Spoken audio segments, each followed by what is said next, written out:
Now I'd like to welcome our president, Matt Ellen, to deliver his annual meeting service speech. I gotta give a speech? Speech. Good thing I brought one.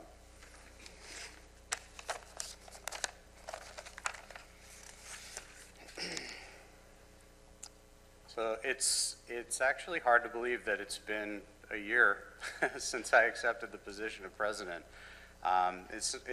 It's not that there haven't been some significant milestones that I can look back on, actually quite the opposite, but there's been so much going on, I feel like I haven't been able to take a step back and take a breath along the way. The past year has been a year filled with change, and all indicators are that as we continue into the next fiscal year, that change will continue. But change isn't always bad. While some of you might cringe at the thought of change, I'll ask you to expand your way of thinking. Most people associate change as experiencing a sense of loss or having something taken away. But others see it as an opportunity. If any of you would like to go back maybe a few decades to the day when you had a rotary phone attached to the wall with a 30-foot cord that was perpetually tangled, you're more than welcome. But moving to a wireless digital era has been a welcome change. And I would also say it's safe to assume that no one in here is knotted up in fits of rage because salsa is now our #1 condiment in the US rather than ketchup.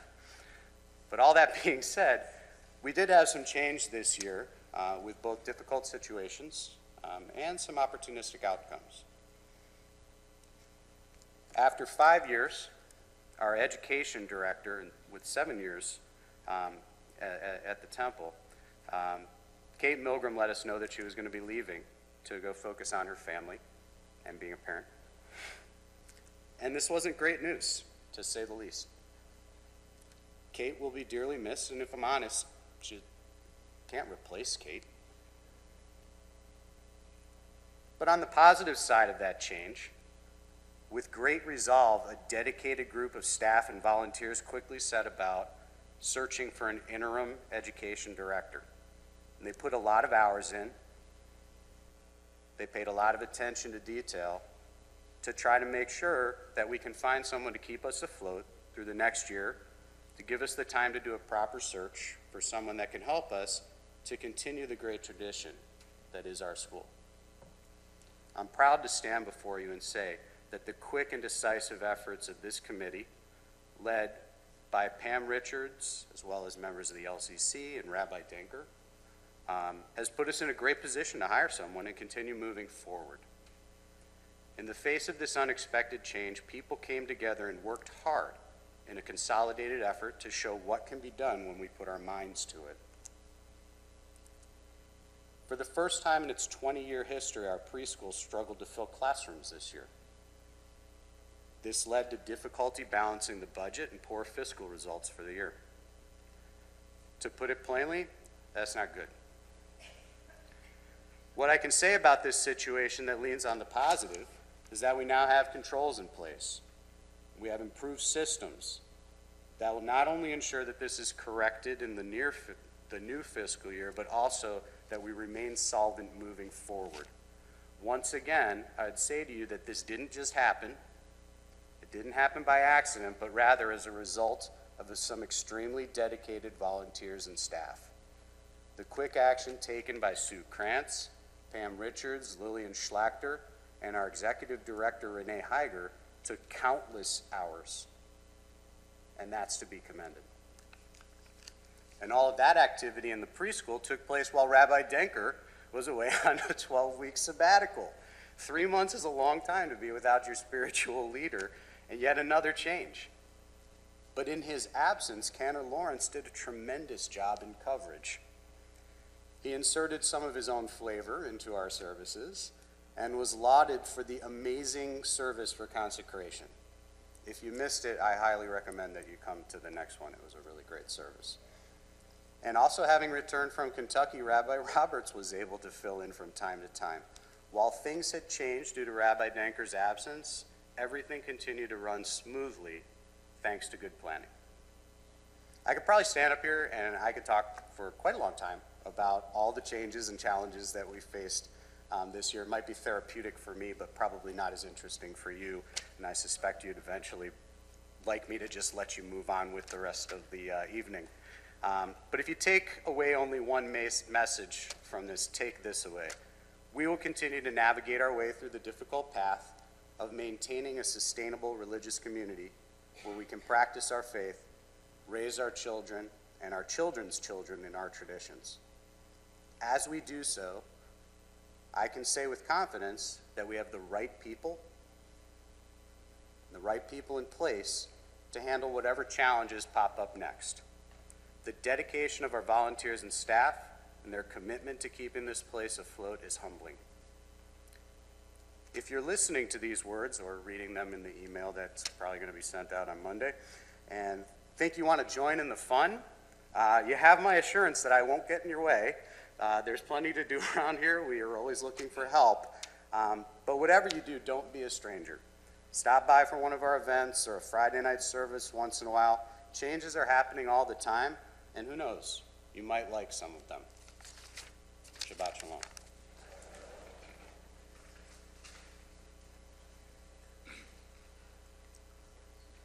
My turn. Thank you, Matt. Thank you, all of you who work so hard to keep our congregation on the right path. I'd also like to thank Cantor and Rabbi Roberts, and also my dear colleague, now one of my bosses on the board, Rabbi Peter Haas, for also helping to fill in my planned and much needed break. And I commend the temple leadership for pointing out to me that my renewal was a bit delayed because of cantorial changes, but that it was much needed and encouraging me to take the time that I needed for myself to recharge the batteries and also learn how to work Excel. I also want to thank the congregation for allowing me the time to take up my new activity, which has been teaching one course a semester at Kent State. It has given me the opportunity, I feel a little bit like the Tin Man in The Wizard of Oz, that there were some gears and joints that needed very much to be oiled and exercised, and they are being oiled and exercised.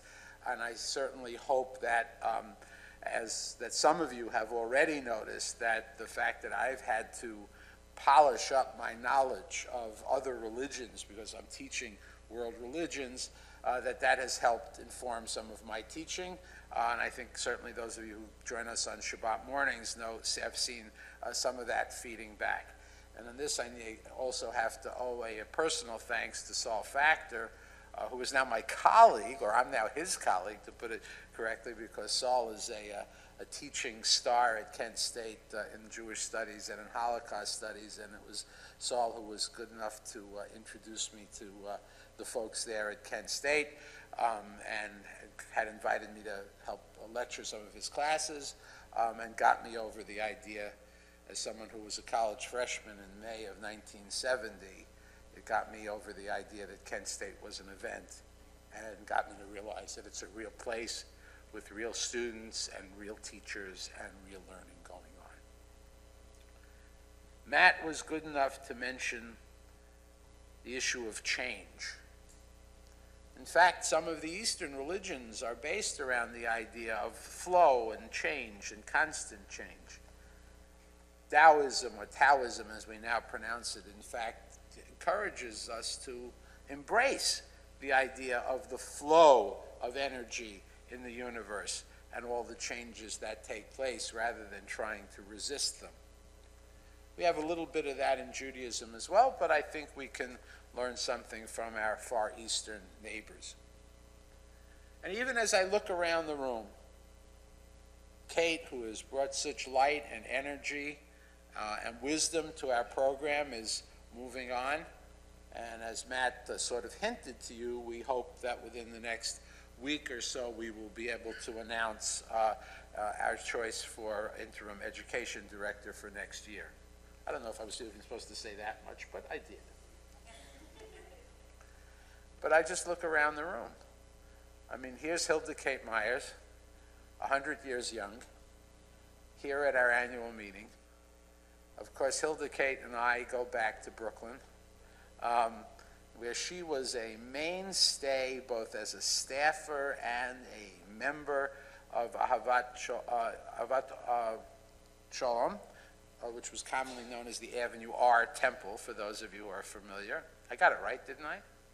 Listen, I was in politics in the neighborhood. I had to know it. Right? And there's Adam Krantz back from college, looking good as new. How you doing, Adam? Everything under control? You got charge of the situation there? Okay, good. And in the life cycle room is Emerson Goddard. Where's Emerson?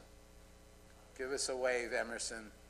Emerson is a star of our religious school, and she's here to cheer on her dad, who has now become a member of our board. So there's the change, right? From 100 years, a whole century, to there's Emerson. She can stay in the main service. She can handle it. Let me tell you, she davens better than most adults in this way. And so we have, as is normal and expected, another year of change. I want to focus on three realms of change: the temple, the state of Israel, and the United States.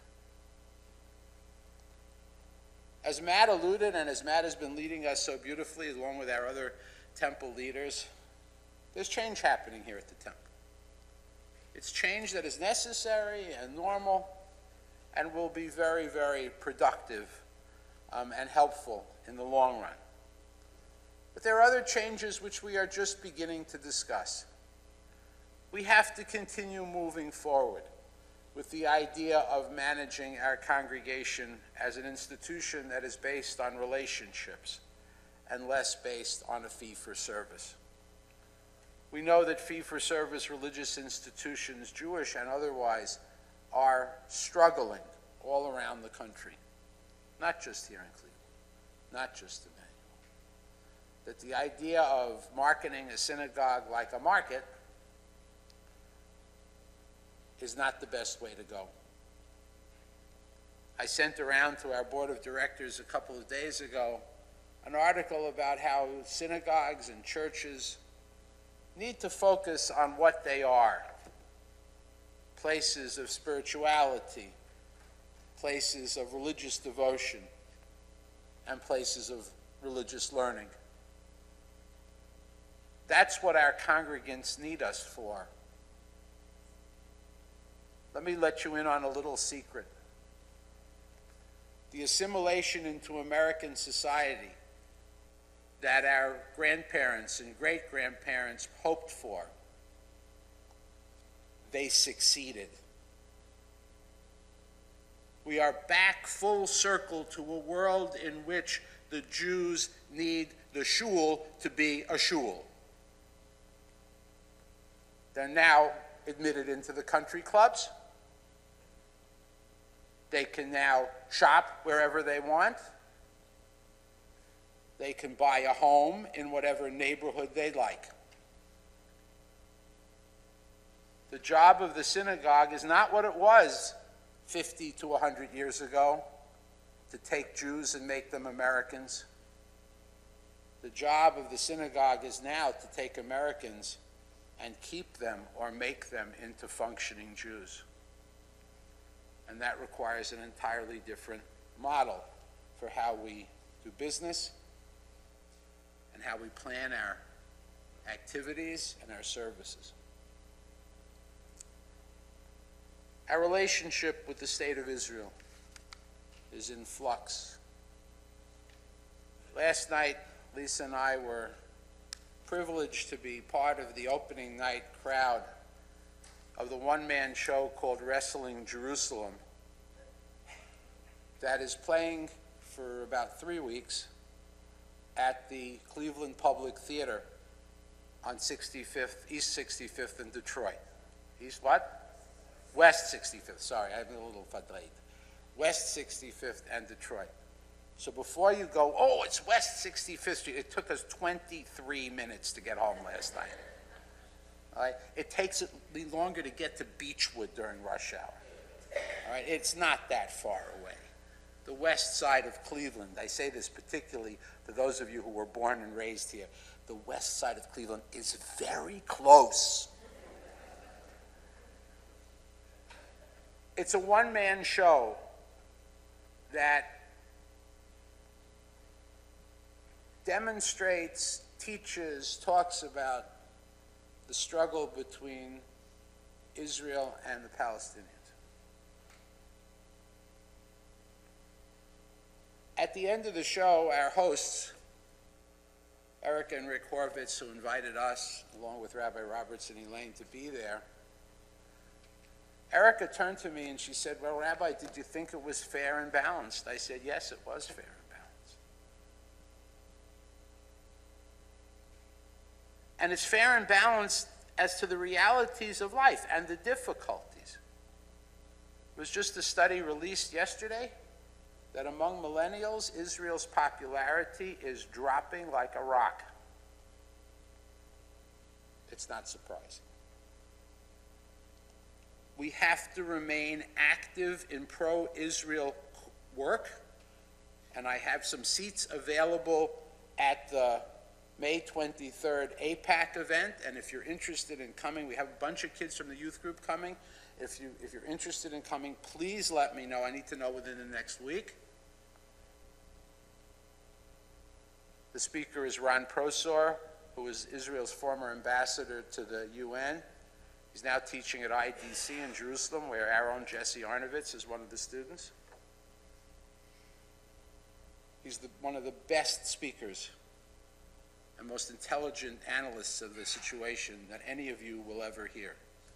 So if you can join us that night, if you're not already planning to come, please let me know. Third, America. We've been together for 12 years now. You know that my proclivity is to draw a barrier of strict separation between politics and the pulpit.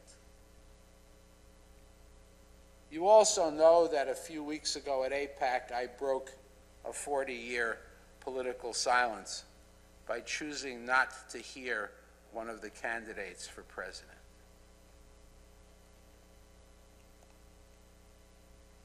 Let me tell you what I think we're facing. We are headed into an election in November with two deeply flawed candidates. Deeply flawed. I'm going by what we expect to be the results of the conventions. If any of you want an analysis of why Trump made it with the Republicans and Sanders didn't make it with the Democrats, we can talk about that later on, privately. Because the same forces that are driving Trump are driving Sanders. Many of the polls have indicated that people who voted for Trump or Sanders, their second choice was the other one, which seems to make no sense from a left-right point of view, but it makes perfect sense if you understand that the common denominator is a very, very uncomfortable electorate that is looking for a change, that is rejecting the idea of more of the same, and it doesn't much matter whether that's from the right or the left.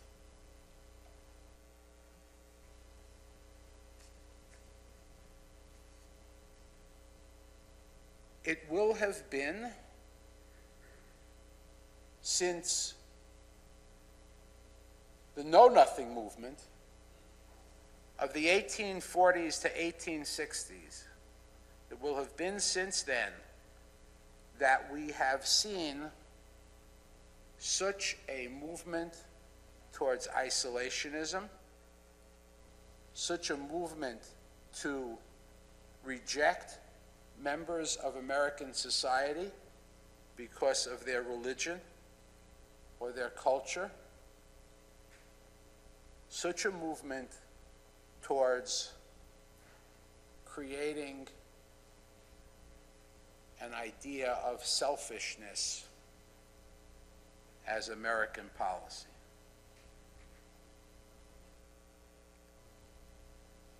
It will be a little bit more than 90 years since a guy who nobody ever thought would amount to anything was sitting in a jail cell in a German town writing his manifesto that was just recently republished. And if you look at the writings from Germany, even Jewish writings, even a couple of years before that guy came to power, everybody said he's not ever going to make it. There's no way. It can't happen. And the first time the German parliament disagreed with him, their building burned down.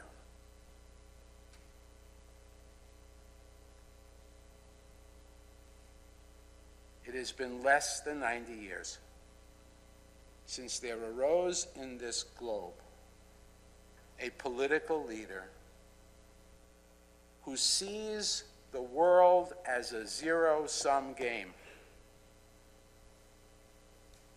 who trades on fear and xenophobia,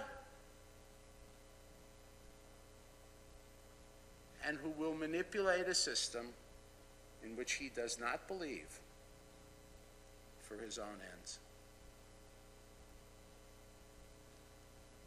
And as much as I try to separate politics and the pulpit,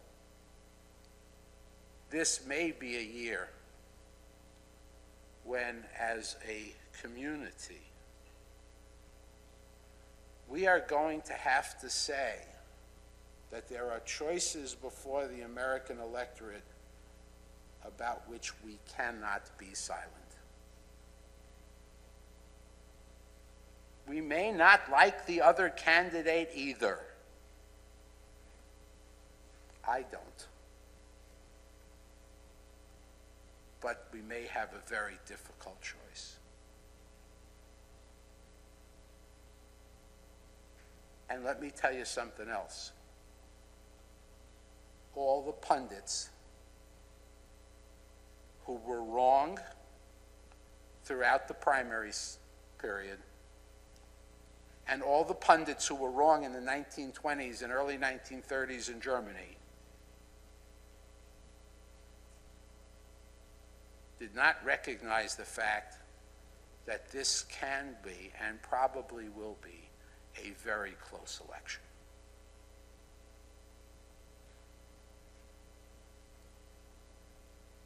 And if our worst fears are realized, then, as a Jewish community, we will have a long-term issue on our hands. It will be before us to mobilize against institutionalized and legalized hatred in America. Please God, it will not come to that. But we need to watch now. We need to watch very carefully. Our ancestors in Europe said it couldn't happen there. They were wrong. They were wrong. We dare not make the same mistake. But we're here, and we're functioning, and we're a great congregation that plays an important part in the Jewish ecosystem of this greater Cleveland community. And I have great faith that together in our congregation's new year, we will do wonderful things within our congregation, for the Jewish community, and should we be called to do so, for America itself. Shabbat Shalom.